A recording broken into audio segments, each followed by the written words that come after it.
Hello and welcome to our Security and Risk Professional Insight series. My name's Chris Cubbage. I'm the editor with MySecurity Media. This is episode 4 of our ongoing series looking at advancements and applications for critical infrastructure protection and high security environments. As I mentioned, this is an ongoing series throughout the year, and it's also an official lead-up event to the Indo-Pacific Space and Earth Conference. We're going to hear from our panel very shortly. We're going to be joined by Daniel Ehrenreich, security communications and control experts there in Israel, and also coming from Israel, Ilan Barda, founder and CEO with Radiflow, signing in from the United States. Lesley, you're in Washington. You're on the East Coast? I'm in Chicago. Chicago, Central. Okay, Lesley Carhart, the Director of Incident Response with Dragos from Chicago, and back to Australia in Melbourne and Victoria. Dean Frye, Solutions Architect ANZ with Nozomi Networks, and Rahul Thakkar, Team Lead, System Engineering, ANZ Forescout in Melbourne, and I'm signing in from Sydney. So a really good mix here, looking at operational technology or OT Cybersecurity. We're going to go for the full hour. I'll walk through the protocols. This session is being recorded. Audience questions are welcome, so fire them into the Q&A. You're very much welcome to ask some questions from this group. We've got a mix of professionals and vendors, as well as incident response as well. And if you use the chat, please make it constructive, but welcome to let us know where you're listening from as well. And we will sign off at the top of the hour, no more than 60 minutes. Just allow me to walk through what we've been doing as part of this series. And this series is made available to us here, thanks to our national sponsor, Curtin University, and also our series sponsor, Security Exhibition Conference, EKA, Cyberlock, and Ever Access to Security with Davcore Group, and supported by the Australian Security Industry Association, or ASIAL, ACES International Australia chapters, and the Australian Institute of Professional Intelligence Officers as well, as part of our association support members. ICC Sydney next week is the Security Exhibition and Conference with their Cyber Pavilion. So hopefully we'll see you in Sydney next week. And this is an ongoing series that we've been doing nationally here in Australia and also regionally as well, as I mentioned, to the lead up to our Space and Earth Conference, which is in Perth. This is also alongside APRSAF, which is the Asia Pacific Regional Space Agency Forum, being held in Perth. And we do have a cyber aspect to that as well. So the space domain as an operational OT domain as well, cybersecurity is very much within that also. Coming up in a couple of weeks on the 28th of August, as part of IPSEC in the lead up to that event with SIA India, which is the association in India for the space sector. We're looking at space and technology opportunities for collaboration. Last year for IPSEC, we did do one with Israel as well, and that is available on IPSEC 2023. So as a lead up to 2024, we're doing a session with India.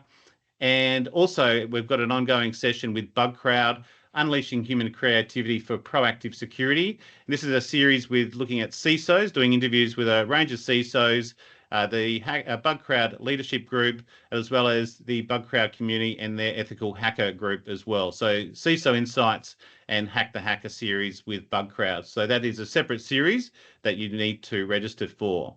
If you're with us in Southeast Asia, our Women in Security ASEAN series, we've got some dinner events, one on September 12 in Singapore with Access Communications, and then in Malaysia in Kuala Lumpur on October 7. That's really, we're down to our top 30 finalists within that. Law enforcement, defence, and banking, all sorts of sectors are covered within this cohort of our top 30 Women in Security for Southeast Asia. So check that out at womenInSecurityASEAN.com, and hopefully we'll see you there. Another series we've been running, and we heard last week from Critical Infrastructure ISAC. This is our Testing Tech in Paradise, particularly for our international audience. Check this one out if you're interested in the Sunshine Coast in Queensland, Australia. Very interesting in terms of the infrastructure that they've applied there on the Sunshine Coast. And that series wrapped up last week, but that is available on demand. As part of what we've been doing with this particular series, we've got an episode 5 on Friday looking at breaches, protests and attacks. We'll have a look at some of the case studies, even what we've just been seen in Paris on attacks on the transport network, also some incidents that we've seen here in Australia around protests. and the terrorism alert level here in Australia has just been raised from possible to, beg your pardon, possible to probable as well. So we're looking at security planning and response around that. Previous episodes, our last episode looked at crime prevention and detection, also what the National Police Working Group has been doing on drones. Very interesting. We had a briefing there from Superintendent Paul Daly. This is available on demand. We also had some sundowners in Melbourne, thanks to our group here from Melbourne as well, particularly with Craig Sell, Nick Elsmore there from Trust Wave and Mantle Group.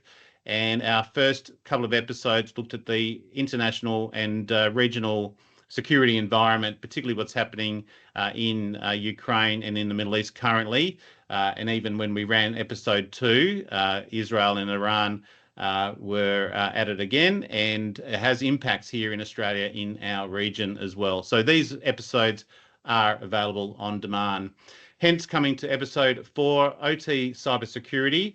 I'm going to hand over to our panel just to briefly introduce yourselves. Dan, I'll start with you there with SCCE. We last had you here in Australia 2019, I think. We did some OT cybersecurity workshops in Sydney and in Perth.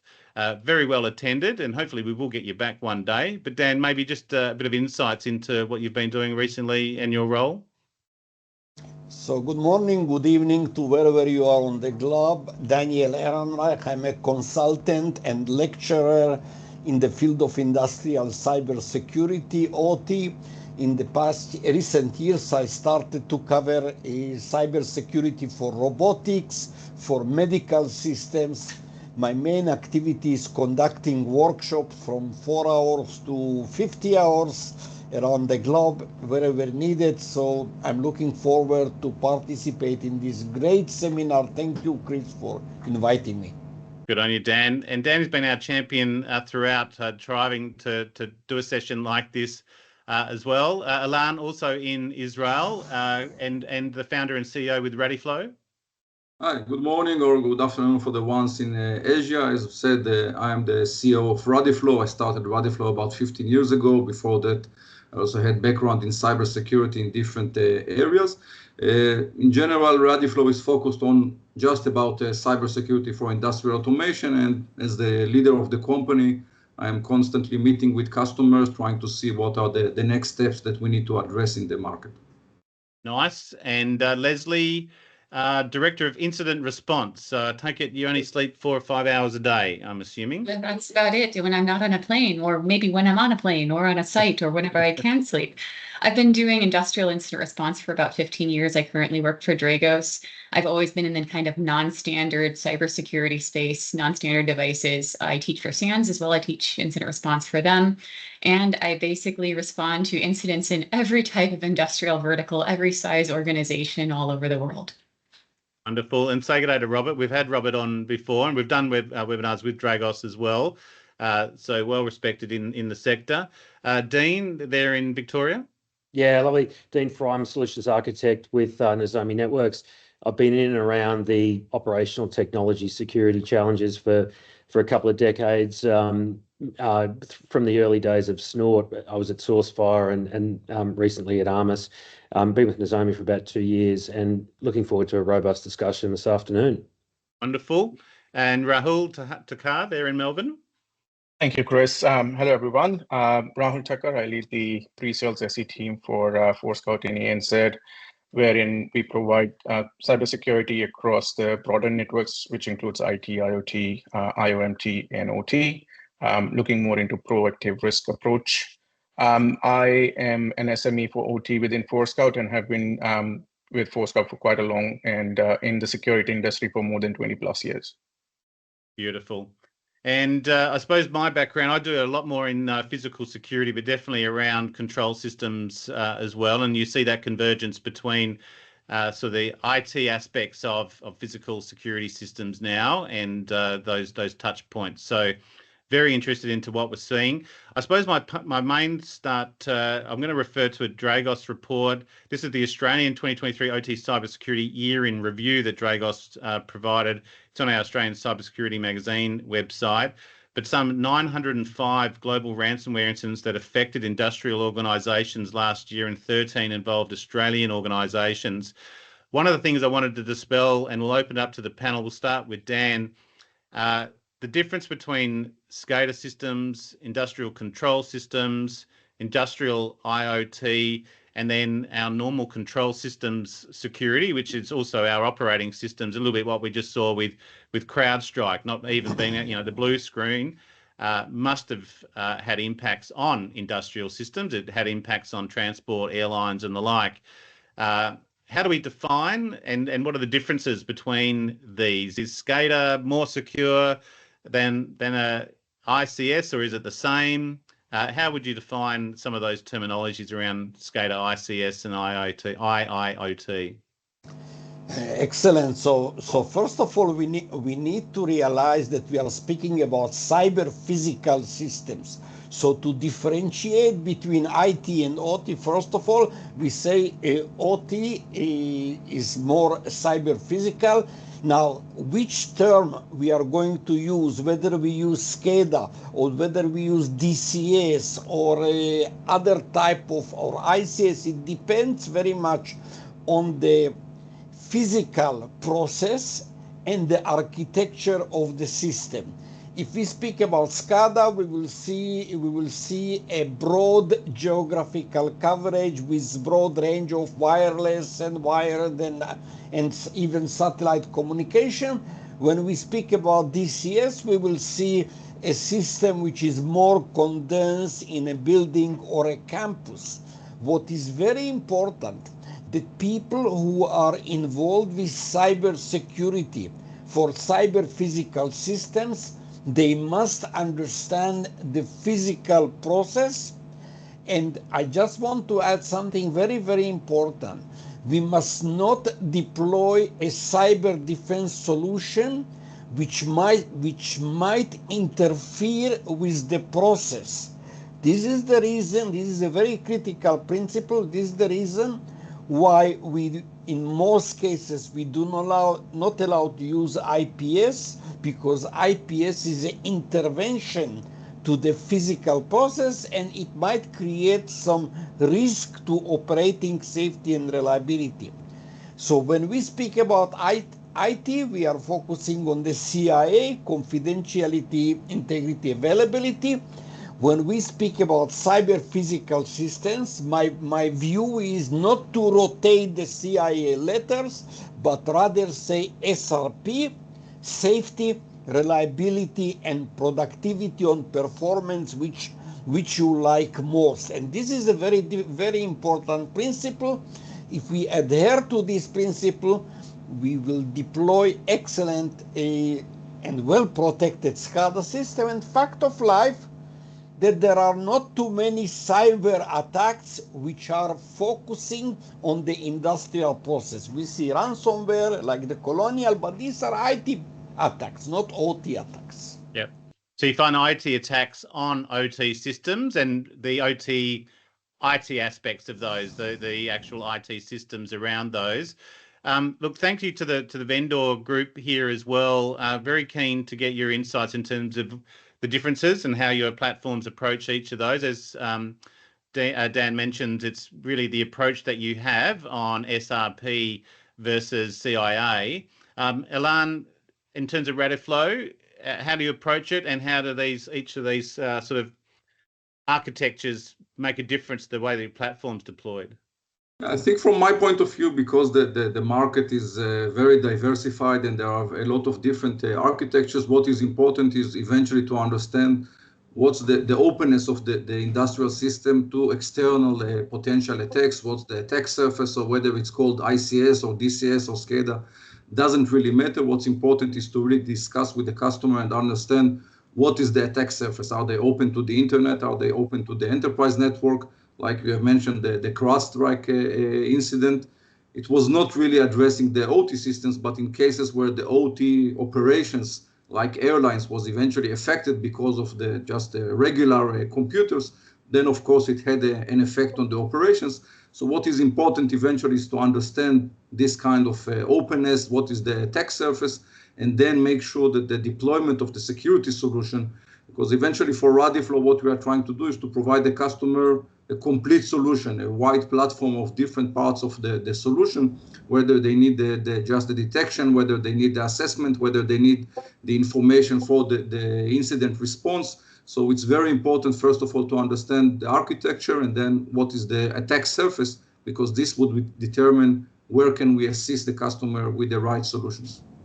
Thank you. And Lesley, I suppose it makes a difference on incident response in terms of that architecture.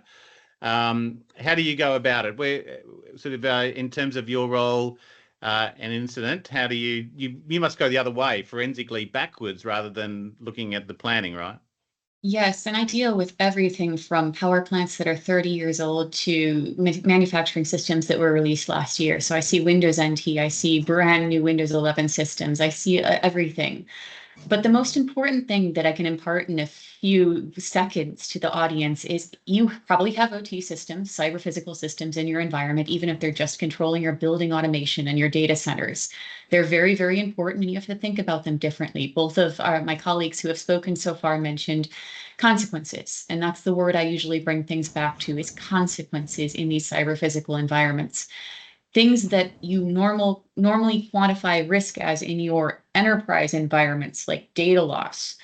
It's a completely different ballgame when you're talking about somebody dying or the environment being contaminated. And that's not necessarily caused by purposeful attackers. We all think about, the advanced attackers, and I do respond to cases from state-style adversaries who are attacking industrial systems, but ransomware adversaries can do it by accident or on purpose by disrupting systems to get more money.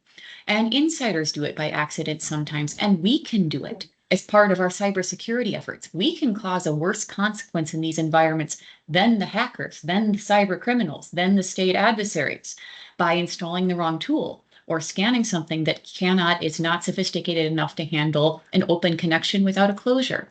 So we have to handle cybersecurity very, very differently, including incident response in these environments, by understanding the environment well, and then doing things in a very process-aware, consequence-aware, and environment-aware way. That means most of our products don't do a lot of intrusive scanning. A lot of them are very passive.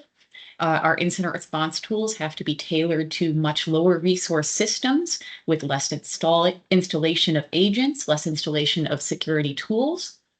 So the space, the technologies, and the education we use to do cybersecurity in these environments have to be very, very different, to do them without potentially causing those consequences, and to do them in such a way that we can understand and reduce the potential for those consequences during an incident. Very good. And Dean, I take it that keeps the footprint to the vendors relatively small and tight. You mentioned before, as we were sort of starting, you have a bit of OT and IT in terms of your experience. You need to have an awareness of both environments and the impact that they have on each other. Yeah, I think you do, and I'd concur with everything that the other panelists have said, particularly Dan. The taxonomy around what's IoT or OT or IT, it's not necessarily that meaningful. I work with a customer who considers their iPads to be OT devices because they effectively use them as HMIs. If you look at, really, I mean, we're talking about a business continuity problem where interruptions to process control can liquidate themselves into losses very, very quickly. In Australia, where food production, processing, packaging and distribution is a big part of our economy, that's a very vertically integrated supply chain. And it doesn't matter at which point the disruption occurs, the problems can result in tangible loss very, very quickly. With food, the loss of, Lesley referred to building management systems. If you're raising chickens, the loss of ventilation in a chook shed can cause the temperature to rise very, very, very quickly, and there's massive impacts. If you're distributing food and a freezer is unable to receive power or be controlled, then losses occur very quickly in terms of food that needs to be disposed of. So sometimes I don't think we fully appreciate the complexity of the supply chain that we're dealing with. And obviously cyber risks are meaningful and need to be controlled. But ultimately, I see this largely as a sub area of a business continuity challenge. Very good. And I think that touches on our interest in space and space cyber, as you mentioned, even things down to GPS. If we were to lose space-related communications and GPS, the impact that has on a broader supply chain. Rahul, it's got a hard one at the end here in terms of what you can add potentially. But yeah, just your observance around the differences in architecture and how you might approach them.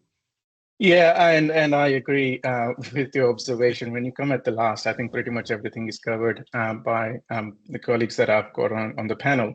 But one thing that I would like to add is, I agree with what Dan has said. Not all the IT tools or platforms that we have can actually be deployed in the OT infrastructure. Very, very important thing to understand. CrowdStrike, blue screen of death, pretty standard stuff, but it's not just about the OT devices. When you look at the OT infrastructure, ICS network, they've got network devices, they've got IT devices, they've got IoT devices, they've got printers, IP cameras, you name it, and they've got it, right? So it's also about understanding how you're going to secure these devices. How are you going to make sure that there is proper segmentation? And I think Dan mentioned about what's wrong with me? Pipeline, right? Which is essentially bringing us to the same conversation that the attack happened in the IT side of it, but they had to shut down the pipeline because there was no segmentation, right? So it is important to know that just securing one part of the environment is not sufficient. And when we come to the ICS or whatever you want to call it, control, physical system, whatever you want to call it, it's also important to understand that it's not just about the security or vulnerability, because sometimes they are aware of the vulnerability, they can't patch it, they can't fix it. There is a long life cycle of the vendor providing the firmware updates, for example. But what is important for these people is the operational visibility. Any changes that are being performed in this environment, they need to know what are the changes. How is it impacting other devices that are connecting? For example, a mining industry, a conveyor belt stops, a kilometer-long conveyor belt stops. It's a big, big revenue impact for them, right? Well, we saw that with DP World as another example where the ship stopped. Rahul, I'll stick with you and we'll come back the other way. What's your general observations? I take it most of your customers are in Australia or your front-facing clients. What's the general observations? Are you seeing, one, attacks occurring, or two, a higher or a rising level of maturity in Australia? Because as Dean mentioned, it's a business continuity challenge and not all companies actually get that right. And I suppose my initial observation as a security professional is it's really up to your imagination as to what can go wrong, right? Because this is touching everything. And so you either imagine the worst case scenario and try and deal with that, or again, you come from a core business continuity aspect and what is, and how do you measure it and what do you need as the business? What's your observations in the market at the moment in terms of maturity and also incidents? From the maturity side of it, a lot of the organization, especially in Australia, they're picking up the pace. They want to invest in getting visibility, at least, into what they have in their ICS network, right? Which is a good start, because unless you see it, you can't secure it. You need to know what is on your network. But what they are looking at is a silo environment, just the ICS network. They are not focusing on the rest of the aspect. Wireless access point, which are very, very vulnerable. If you look at it, the recent attacks that are being performed, it started from the networking devices because it's an easy target. And as Dan mentioned, not all the OT attacks that we see actually initiates from the OT infrastructure itself. It starts from IT, IoT, or networking infrastructure. And that's what we see. So coming back to the point, I think with the introduction of SOCI Act or looking into government agencies and everyone looking and talking about proactive approach towards understanding the risk that they have and bringing it to a level where they can mitigate those risks and accept whatever risk is remaining, I think that is the behavior that we've seen in the market recently. Starting with the visibility, understanding their vulnerability, understanding their risk, and looking at the operational visibility of what is happening in their environment to either fix the issues or making sure that there are no consequences as far as the production is concerned.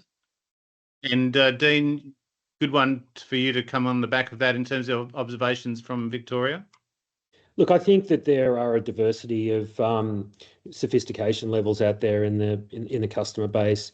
What I've noticed is some customers, rather than coming to us and saying they want to be compliant, conformant, they're softening that language and saying they want to be aspirational, they want to align, and that's actually a really good approach. And I'm sure Rahul, Ilan, Lesley will kind of concur that some of these customers want to be in a state that realistically they can't resource. Being in alignment with some of these standards frameworks, I think we'll probably get onto this later, can be a very exhausting, time-consuming and expensive task. But many of the things that we can do to help customers in the interim to align with these frameworks really get back to health and hygiene issues in the network that ultimately are preambles to the scope of any potential breach being much greater than it needs to be. I'm sure Rahul will agree that network segmentation is the most fundamental and important tool that anybody can deploy. It's not necessarily that expensive. It doesn't necessarily require a lot of money, but if you don't do it, then any potential breach will just unfold and become a much larger envelope that it needs to be. So getting these fundamentals done right, getting the health and hygiene issues dealt with is a really good baseline to drawing down on risk. Great. And we will get into a little bit more about the platforms themselves at the second quarter of this session. But I take it that observability first. You need to know what's there. Then you can start your segmentation after that. Again, we come back to the incident response. I'm so glad you're here, Lesley, because you do provide that sort of insights. How busy are you? Is this an active space, or is it more from the operator's viewpoint that they just need to have these safeguards in place and uplift their maturity, or there are active attacks that they should be aware of? I'm across the amount of vulnerabilities being disclosed in Siemens and a lot of the controllers in themselves. There's always updates and going, oh, we found a vulnerability in this and we found a vulnerability in that. Although I'm not hearing too many attacks on industrial systems. Is there an underreporting or it's not happening? A lot of people aren't talking about it. I could divide my caseload, and I almost exclusively do this every day. So yes, we have lots of cases into 3 categories. The first one is, of course, the commodity ransomware stuff that happens to impact the higher level systems and causes a loss of control, loss of visibility. It can be very disruptive. And people notice it. Even if they don't have much detection, they notice it's happening.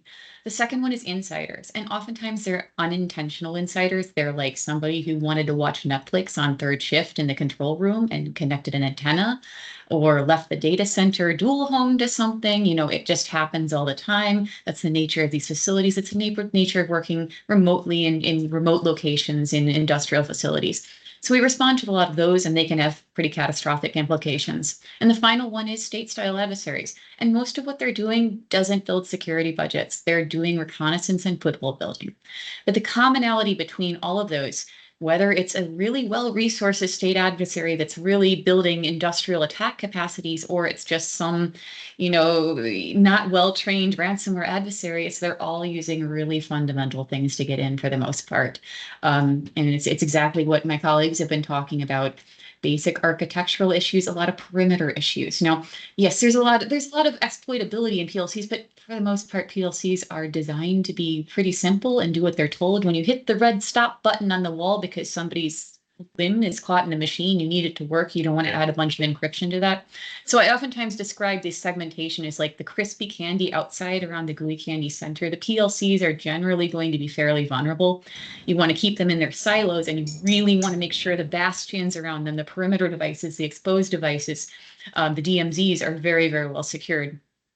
But yeah, for the most part, it would disappoint a pen tester to see what our caseload comes from in terms of intrusion vectors. It's stolen accounts, it's reused accounts, it's lack of multi-factor, it's poor control of remote access, it's lack of monitoring, lack of understanding of the topology of the environment, basic asset inventories. And yeah, I know it's overwhelming. Everybody was talking earlier about how difficult and challenging this can be for organizations, and I'm sure we'll talk about that more. But if you're overwhelmed by your OT environment, if there's bad relationships there, hostility, you don't have a handle on it, start with the very fundamental stuff and have conversations with that, because that's how the bad people generally are getting in.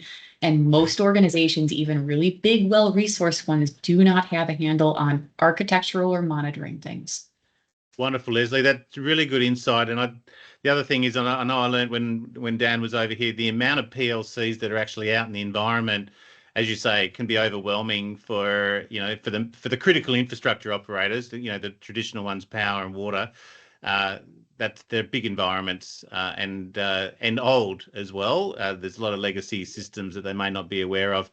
Ilan, I suppose, any takeaways on what you're observing now there, and you're at the forefront there in Israel?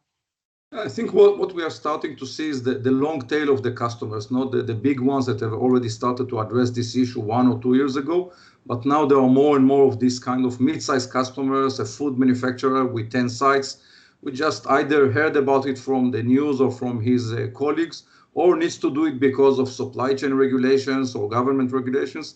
And these people, as Dean was saying, usually they have a gap between their expertise and resources and what they need to do or what is their aspiration. So I think this is where the focus should be in the next couple of years, how to make it accessible and how to make it simple for these customers, for this kind of mid-sized customers to be able to address this new issue. And Dan, I'll come to something Lesley raised is relationships. And again, you raised it at the very start, the difference between OT and IT, and they are often managed by two different groups, and whether they communicate or not with each other. Your general observations in the market, do you find they're still coming together, or they're still talking different languages? So I would like to say something that many of you probably read. I am very much against using the term IIoT convergence, because these two networks must be separately designed, separately deployed, separately tested, and when everything is working fine, you can conduct secured interfacing. Secured interfacing, but never convergence. What does it mean? That IT and OT teams must collaborate, contribute their core expertise, and then they can drink coffee together peacefully. Is that why you're so busy, Dan? You tended to do some training over at OT, and then you go do your OT training to your IT groups. Do you find you're still training them separately, or a little bit like what we did in Perth and Sydney, try to bring the teams together?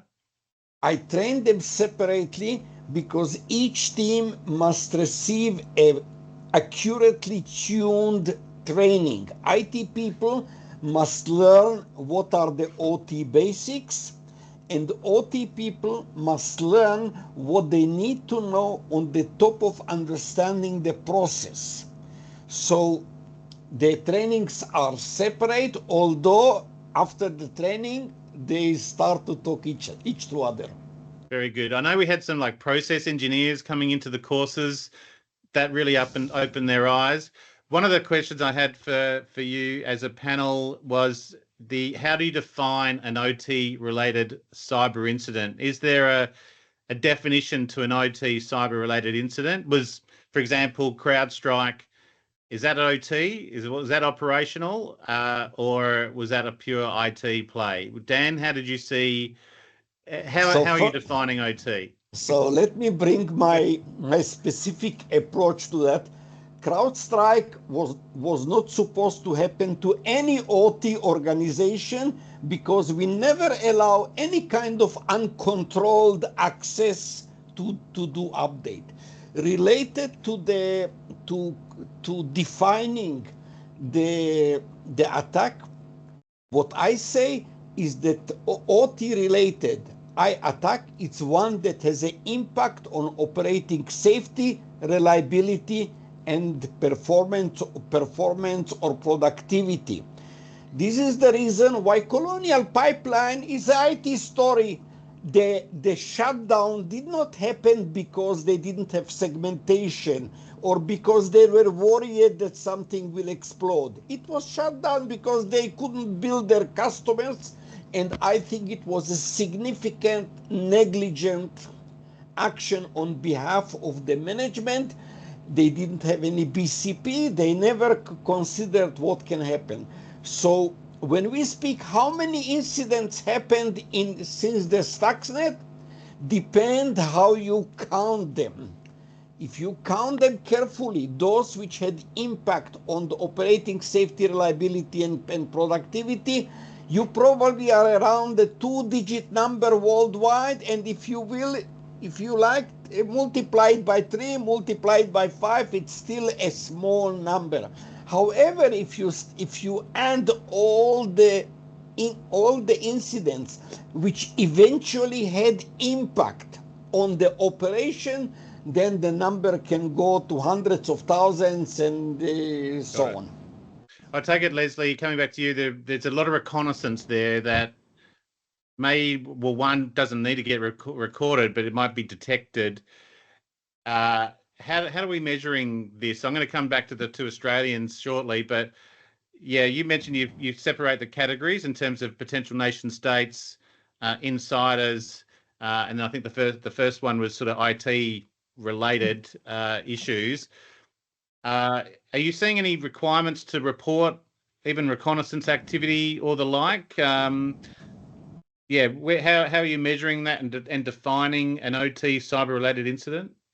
I wish that I agree with Dan's definition. It's something that impacts the process. It's something that impacts the industrial process in a kinetic, physical way, in a meaningful way. And there's a lot of what we would call enterprise style systems that are part of the Purdue model, that are part of the industrial process network, that do impactful things to the process in some tangential way or another. There's more and more computers that look familiar like computers that are doing key things, like virtualization has gotten really, really popular in industrial networks. Cloud is starting to show up. But, in terms of being an industrial network, is it impacting the process environment? That's the best I can do there. There's a lot of gray area. In terms of reporting, getting a number of how many of these attacks are actually happening out there is really hard, even for this is all we do all day as an incident response organization as we work in these verticals. But there's not a lot of incident response firms that really specialize in OT. And in terms of detection companies, there's a few. So detection is getting better. People are starting to see more of these attacks in their environments, and we're getting more calls accordingly. And it's hard to really mathematically figure out how much of that is better detection and actually seeing something's wrong instead of swapping out boxes that have been hacked into and calling somebody, as opposed to there being more attacks. Nobody has a full picture. We're all trying, from an intelligence perspective, we're all trying to look at what adversaries are doing on the internet, who they're connecting into, but sensor coverage on the internet isn't perfect from any vendor. The internet's a big place. It's very diversified. So we're all trying to get a handle on how many attacks are really happening because of the low level of maturity and detection. Thankfully, it's slowly improving. People are starting to build security programs in OT. Wonderful. And I'll put it out to the audience. If you're aware, I'm not aware of any sort of annual reports from CISA, even from our Australian Cybersecurity Centre, or the Five Eyes, for example, as to national and international nation-state attacks on critical infrastructure. Every now and again, they come out with an advisory in terms of some infrastructure is under attack, but I'm not seeing any specific numbers. Dean and Rahul, welcome to jump in under the SOCI Act and the reporting requirements. Do you think this has an impact here in Australia in terms of OT cyber incidents and the way that they're defined against critical infrastructure operators? Well, Ilan's on mute, so I'll go. Look, I think better reporting would be great. Yeah, the Shields Up initiative from CISA ought to have done more for data sharing than it probably has. Vendors such as all of us on the panel today are pretty good at convicting stuff that we know to be bad.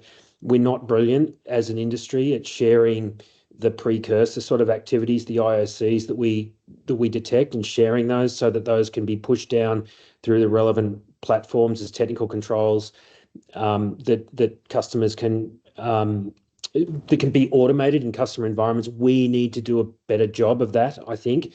But look, in terms of SOCI and regulation in Australia, it motivates.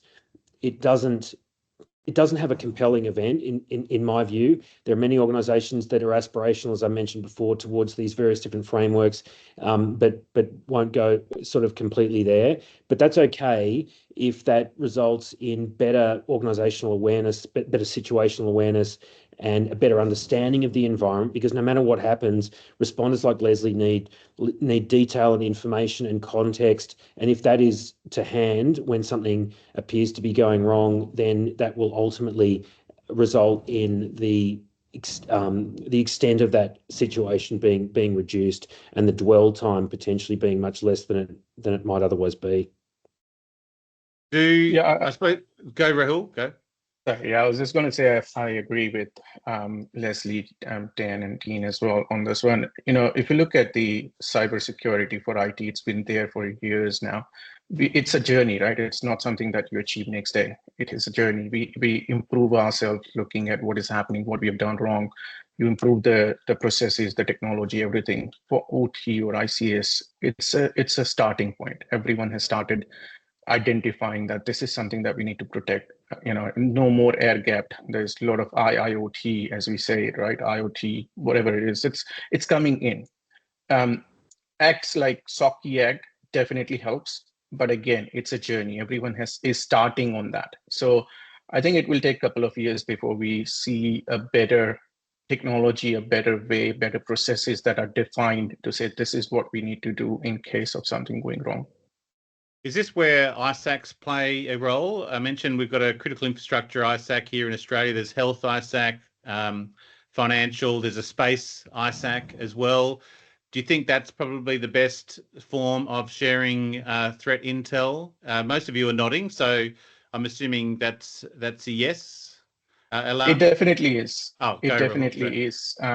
Again, it's also about what kind of ISAC are we talking about. There are, industry-specific feeds. Then there are IT feeds. There are IoT feeds. There are so many things that comes together, right? So it's also about understanding what is important and what is something that you can just ignore because that's not part of your remit. So I think it is very, very important to reduce the noise out of the actual things that you need to focus on. Look, I'm going to open up to the panel now, and from the audience perspective, welcome to fire in any questions if you've got them. But the sort of closing question we'll have is the leading standards and guidelines for managing OT cybersecurity. Lesley mentioned the Purdue model, and then we've got 62443. What are the sort of the main ones? Dan, I'll come back to you. What would you be recommending framework or standard that you would go to and for implementation? My view is that the 62443 is actually the only international standard, and it includes everything that you need to know. The disadvantage of the 62443 is that it's spread over 2,000 pages. It's very difficult to implement it. The major problem of the 62443 that those people who invented it, they meant to protect the toaster until the nuclear plant with the same standard. This is the biggest problem. But if people who understand that standard, they can carefully pick what is important for a specific cyber-physical system. Therefore, I recommend to adopt it. Very good. Ilan? Yeah, I think, as Dan mentioned, the 62443 is an excellent baseline, but it's very detailed. There are 150 security reports. You can go through different zones, so it's just thousands of areas to address. I think there should be a mix. On one hand, looking on some of the government regulations or some of the industry best practices, like, for example, in Europe, where we are very active. The NIS2 directive is a very good starting point because it gives you just about 10 areas that you need to address. And then if you start from that point and are able to get someone that will assist you with the 62443, what are the relevant parts of it, then I think that in between them, you can get a very good plan. Very good. And Lesley, I'll come to you.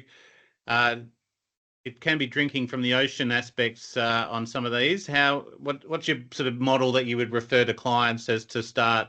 I'm assuming no customers are starting from scratch, which is half the problem. But yeah, what would you point them to? I don't think I've disagreed with anybody in the panel yet. They're all brilliant people. So 62443 is wonderful. If you're feeling overwhelmed, though, SAN's 5 critical controls for industrial security are really good. They're more guidelines. They're very high level, but they talk about things like securing your remote access and building a secure architecture and putting in monitoring and having some kind of plan for incident response. And those are all like basic things. If everybody could just start on those 5 things, even if they're not ready for anything else, if they could just make a start at it, it would deter a lot of the less motivated adversaries. It would slow them down. It would provide more detection, the ability to catch them sooner. So if you're feeling really overwhelmed, I'd go track down that white paper on the SANS website. And I suppose one other question to the panel is the difference between supply chain security risk management, third party risk management, and OT, and sort of what we were talking about before with business continuity. Are they 3 different things, or are they all much the same approach? How do we differentiate the language? And Lesley, welcome to comment on that. They're all kind of the same problem. Like I said, the intrusion vectors that we're seeing, they're things that I tell people we're going back in the TARDIS in the time machine to like 2005 in terms of attack surface, in terms of maturity. Again, it's like reshared passwords. It's like lack of patching for 6 months. It's like exposed Windows system to the internet on Shodan. Those problems are much more fundamental. I mean, I'm still seeing post-it notes within the last 6 months. So on a new system too. So you do scratch your head. Anyone else open on that, how you're approaching, and maybe to Dean in terms of that, on language in the market around supply chain? Is this vendor driven? Can I ask if, supply chain risk management, third party risk management, and sort of business continuity, cybersecurity? Look, is the board going to care when the business stops, whether it was a poor control on an insider or it was poor oversight of a third-party provider? I'm not quite sure that they will. The theme of the last few minutes of discussion has been around simplicity. Dan indicated how complex 62443 can be and how unwieldy it might appear, how overwhelming it might appear when you sit down with that. I had a state government agency come to us recently, and they basically distilled a top 10 out of that, and it was a 4 or 5 page document. They asked us to determine to what extent we could assist with conformance to that, and I just thought it was a brilliant approach. Take the problem, distill it down, be pragmatic, determine what is realistic, and go forward and use that as a starting point. I thought that was a great approach. The Australian energy sector cybersecurity framework hasn't been mentioned here yet, and I think it does deserve mention. There is a recent version 2 that has been published, and importantly, it has a self-assessment framework that is associated with it. You can pull down the spreadsheet and you can work through that. It's not a whole new framework. It refers and relies upon NIST and 62443 and others, and it is just approachable and easy. And forget the fact that you're not in the energy sector. I think it's applicable to any organisation that has critical process control. Certainly in Australia. Nice work. Yeah, very good, Dan. I've seen that applied. I can't remember his name. Jordan applied to that, I think, in his PhD thesis for space systems, and modelled it, the framework. So that is a good one as well. Resilience, I think, is a key term within that also. Look, what I'll do, we've got 10 minutes to go, and there's still an opportunity to ask questions from the audience if you want.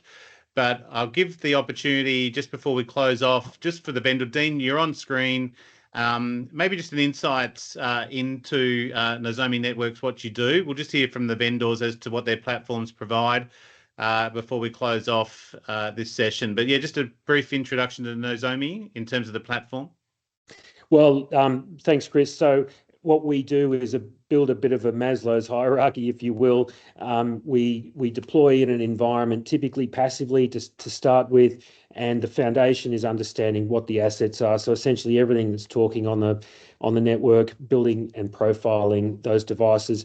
On top of that, we will attempt to fingerprint the various different software and firmware elements that are driving that bit of process control, and will make vulnerability predictions around those software weaknesses that might apply to those devices. And then on top of all of that, we'll lay threat data. So we'll look at the anomalies in the network, we'll look at known and unknown indicators of threat and breach, and relay that back to the context of the asset that's involved, what its what its relationship is to the process that is under management and control, and give that context to response teams. Importantly, I think the stakeholders that we deal with and we need to service are varied. It ranges from corporate risk to OT operations, to the cyber risk people, and even potentially to network operations folks that are interested in the performance of the underlying network and determining where the network might not be performing well enough to support the process. So there's a range of stakeholders that we provide value to, and a suite of capabilities that we bring to bear to make all of that happen. Nice work. And that's nozominetworks.com if you want to find out more. We'll head over, we'll stay in Australia, go to Rahul, maybe just a bit of insights into Forescout. And we've got some of Forescout's reports on the marketplace too. What was the last one I looked at? Hang on one second. You did a report, was on rough around the edges, the state of OT, IoT routers in the software supply chain. It was earlier this month. Rahul, a little bit of insight into Forescout. Thank you, Chris. Yes, Forescout has been in the industry for the last 23 years, and funnily enough, we started with network security as the base. Over a period of time, Forescout grew organically and inorganically to get into the OT space as well. So if I talk about Forescout security platform, what we provide is visibility into all connected assets across all the Purdue level, covering with OT, IoT, IT. We do continuous monitoring of risk, not just security, but from the operational point of view as well. Identify network anomalies, perform DPIs or deep packet inspection on more than 300 plus different OT IT protocols, which gives us all the visibility that we need. And what it means is that we don't have to passively interrogate these critical devices like PLCs, IOs, etc. We also identify exposure and security compliance, and also offer automated response and remediation capabilities in the Purdue level model, where it's DMZ, workstations, etc., where you can control these devices, where you can segment these devices correctly without touching the devices that are part of the critical infrastructure. We also provide something called risk and exposure management, essentially providing customers information about what is the risk of their organization based on each and every asset. Give them exposure dashboards that can help them reduce the risk proactively, rather than looking at the reactive reaction of what needs to be done once the attack has initiated. And we also look into the factors, not just vulnerability, but we look into the factor of device compliance, etc., aligning it with CISA CAV, and that is fed through our threat research arm called Batere Labs. So in short, it's a holistic approach towards security, not just OT focused, but IT, IoT, OT, and also in the biomed industry, which is not the topic of the forum, but they have their own challenges as well, similar to the critical infrastructure. And I think Dan is working on it, and he would agree to me that similar to OT infrastructure, they have legacy devices, they have recalls, they have a lot of other things that factors in as well. And again, safety is priority for them too. And that's forescout.com. Thank you, Rahul. We'll go to Ilan, and I can see, Ilan, the sun is finally coming up there in your background. I'm trying to manage it. But, look, that's okay. The sun is up in Israel, finally. So basically, Radiflow is providing, of course, an OT security platform, which has two major parts. One is the detection part, in order to discover the network assets and then understand what are the connectivities, and eventually goes into the anomalies. But the other side, which we see that is becoming more and more important, is the proactive side, analyzing the risk parts of the equation, and then giving you the recommendations, what mitigations you can address, whether new threats are applicable for you, and so on. These are the two major parts that Radiflow is providing, and eventually it's all about combining both of them so we can address the life cycle of the customer, because customers are always dynamic. They are changing what they need every day, and we are there to make sure that we can work with them throughout this life cycle. Very good. And Radiflow, I did have radiflow.com, nice and easy. Most of you are nice, easy to find. Many thanks to Ilan. I do appreciate you signing in as well.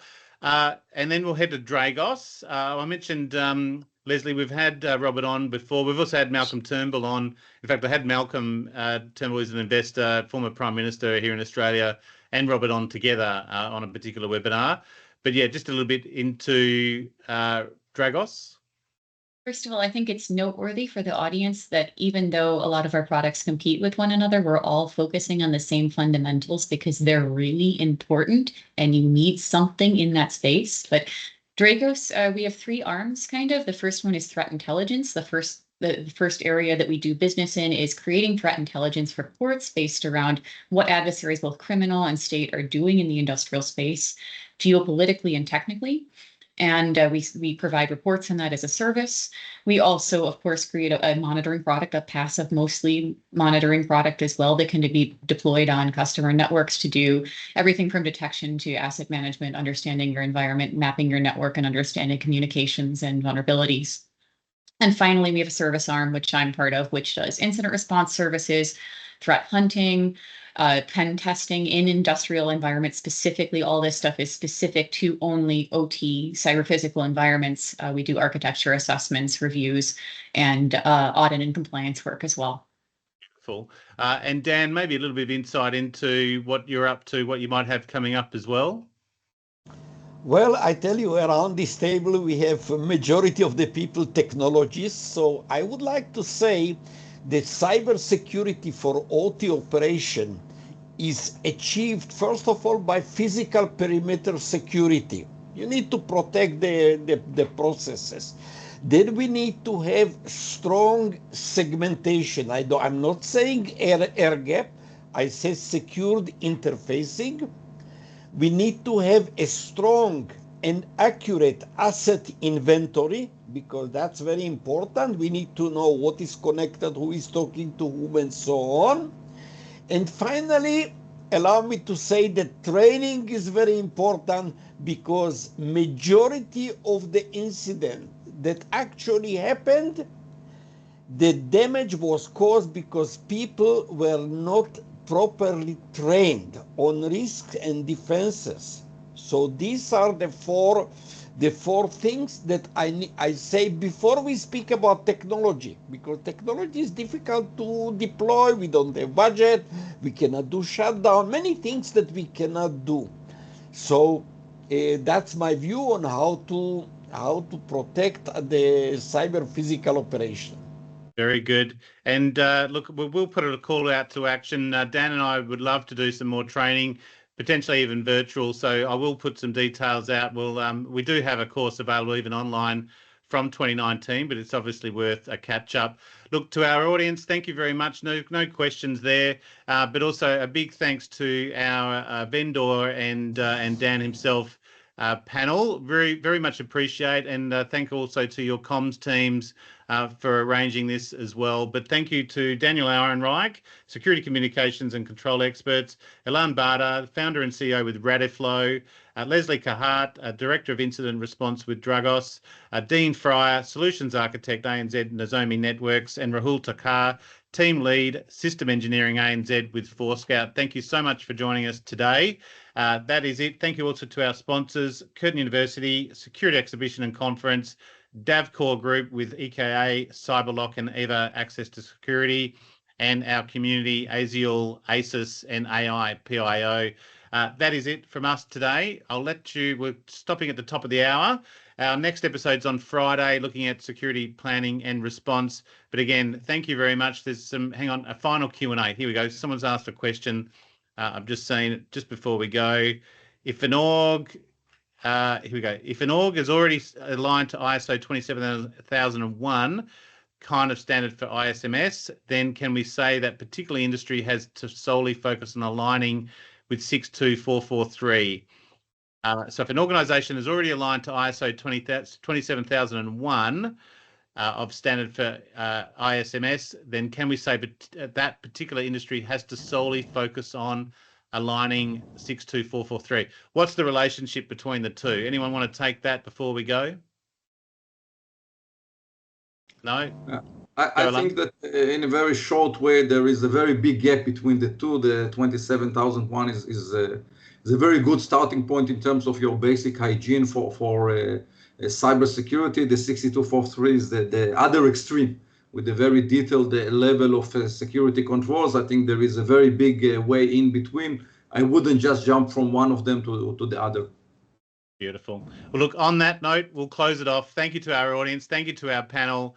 And we'll see you on Friday for our next episode. Thanks once again. Enjoy your evening and enjoy your day there for the US and Israeli guests as well. Thank you very much. Thank you. Thank you, Chris. Thank you. Bye-bye. everyone. Thank you.